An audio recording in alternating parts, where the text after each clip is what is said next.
अब इसके बाद अगला टॉपिक है हम लोगों का ये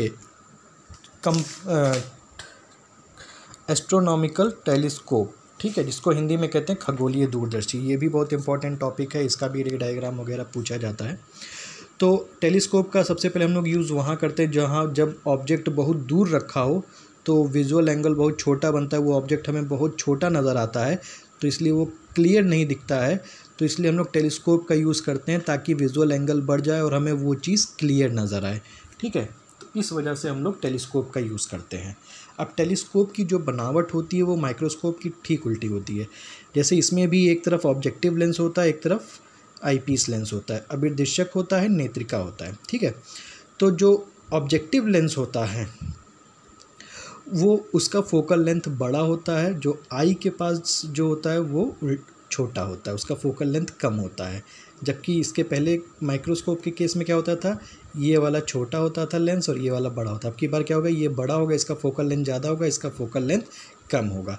और ऑब्जेक्ट क्योंकि बहुत दूर रखा हुआ है तो इसलिए उधर से लाइनें पैरेलल आ रही हैं, ठीक है। तो ऑब्जेक्ट अगर देखा जाए तो इसके इस वाले लेंस के इनफाइनाइट पे रखा हुआ है, तो जब भी ऑब्जेक्ट इनफाइनाइट पे रखा होगा तो उसका इमेज ठीक उसके फोकस पे बनेगा। तो इस FO इस वाले लेंस के ठीक फोकस FO पे इमेज बन रहा है, पहला इमेज, ठीक है। अब क्योंकि ये इन्वर्टेड बन रहा है, उल्टा बन रहा है, और इस वाले लेंस के फोकस के इधर बन रहा है ऑब्जेक्टिव और इसके बीच में बन रहा है, तो नीचे की तरफ बन रहा है, तो इसका इमेज भी कैसा बनेगा, नीचे बनेगा। इस वाले लेंस के लिए ऑब्जेक्ट आईपीस के लिए, नेत्रिका के लिए ये वाला जो इमेज है इसके लिए ऑब्जेक्ट का काम करेगा जैसे पहले किया था। तो A डैश B डैश नीचे की तरफ है तो A double dash B double dash नीचे की तरफ बनेगा, ठीक है। ठीक वैसे ही जैसे पहले हुआ है, इसमें भी ठीक वही चीज़ें हैं। V not, U not, UE, VE, FO, FE वही चीज़ें हैं जो पहले थी, जो इसके पहले वाले वीडियो में थी। अब हमको फिर इसका मैग्नीफिकेशन पावर निकालना है, कोणीय आवर्धन निकालना है, आवर्धन क्षमता निकालना है। तो उसके लिए ठीक वही फार्मूला है, beta upon alpha, m is equal to beta upon alpha, ठीक है। अब इसमें हम लोग बीटा और अल्फ़ा बहुत छोटा है तो tan बीटा कर देंगे, tan अल्फ़ा कर देंगे और tan थीटा का फार्मूला लगा देंगे परपेंडिकुलर अपॉन बेस वाला। तो इसमें देखिए ये बीटा एंगल दिखा रहा है, इसमें ये बीटा एंगल निकालने के लिए हम लोग A डैश B डैश और E ये वाला ट्राइंगल लेंगे, और जब हम लोग उसको निकालेंगे, अल्फ़ा एंगल निकालेंगे, तो ये देख रहे हैं आप लोग, ये अल्फ़ा एंगल ये दिया हुआ है। तो अल्फ़ा निकालने के लिए हम लोग A dash B dash O का ये वाला ट्राइंगल लेंगे, A dash B dash O, ये अल्फ़ा निकालने को, बीटा निकालने के लिए A dash B dash E। तो जब परपेंडिकुलर अपॉन बेस का फॉर्मूला लगाएंगे तो A डैश tan बीटा बराबर आ जाएगा A dash B dash upon A dash, और tan अल्फ़ा बराबर आ जाएगा A dash B dash upon OA dash. अब m इज इक्वल टू इसको रखेंगे, जब बीटा अपॉन अल्फ़ा करेंगे तो A डैश B डैश दोनों में कट जाएगा, E अपॉन OA डैश है तो OA डैश ऊपर चला आएगा, तो m is equal to OA dash upon EA। अब OA डैश क्या है, FO है, और EA डैश क्या है, माइनस UE है। तो इसको उठा के हम लोगों ने यहाँ पे रख दिया, तो m इज इक्वल टू ये फार्मूला आ गया मैग्नीफिकेशन पावर का, किस चीज़ के लिए, टेलीस्कोप के लिए, माइनस FO अपॉन UE।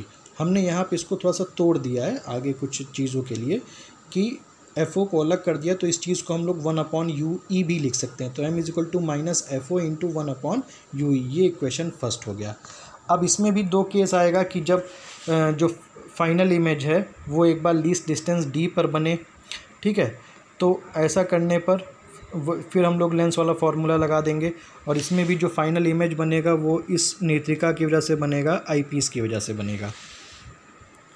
तो F is equal to FE हो जाएगा, क्योंकि लीस्ट डिस्टेंस पे बन रहा है तो V is equal to minus D हो जाएगा, और U is equal to minus UE रहेगा।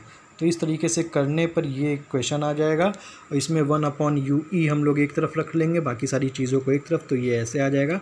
अब हम लोग क्या कर रहे हैं, FE का मल्टीप्लाई और डिवाइड कर रहे हैं RHS में, इस तरफ राइट हैंड साइड हम लोग FE को डिवाइड भी कर रहे हैं और मल्टीप्लाई भी कर रहे हैं।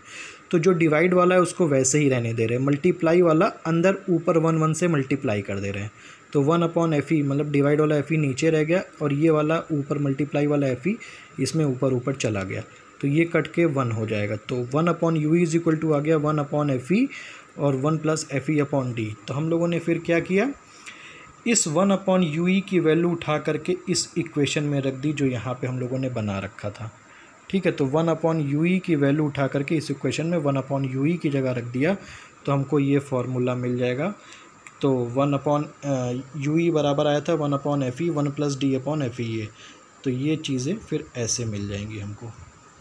अब इसमें FO क्या है, ये ऑब्जेक्टिव लेंस का फोकल लेंथ है, ये आईपीस का फोकल लेंथ है, ये आईपीस का फोकल लेंथ है, ये शॉर्टेस्ट डिस्टेंस जहाँ तक हम लोग क्लियर देख सकते हैं 25 सेंटीमीटर डी हो गया। अब हम लोग इसकी लेंथ की बात करें कि इसकी लेंथ कितनी होगी जब फाइनल इमेज इसका बन रहा होगा डी पर। तो आप देख रहे होंगे कि इसका जो इमेज बन रहा है वो कितना लेंथ कितना हो जाएगा, FO + UE हो जाएगा। देखिए सबसे पहला इसका FO यहाँ से यहाँ तक ये FO फोकल लेंथ हो गया और प्लस ये UE, तो FO + UE इसका लेंथ हो जाएगा। और जब लास्ट इमेज इसका इन्फिनिटी पे कब बनेगा, तो जैसे आपको पहले भी बताया है कि इन्फिनिटी पे इमेज तब बनता है जब इस लेंस के ठीक जो ये यहाँ पे इमेज बन रहा है पहला, अगर ठीक इसके फोकस पे बने, मतलब FO कहाँ पर आ जाए, FE पे आ जाए, तो वहाँ पर जो है जो UE की वैल्यू है वो FE के इक्वल हो जाएगी। तो इस ये वाला जो लेंस है जो लास्ट इमेज बनाएगा वो इनफाइनाइट पे बनाएगा। तो UE = FE पे लास्ट इमेज हमारा इन्फिनिटी पे बनेगा, तब हमारा M का फॉर्मूला ये हो जाएगा।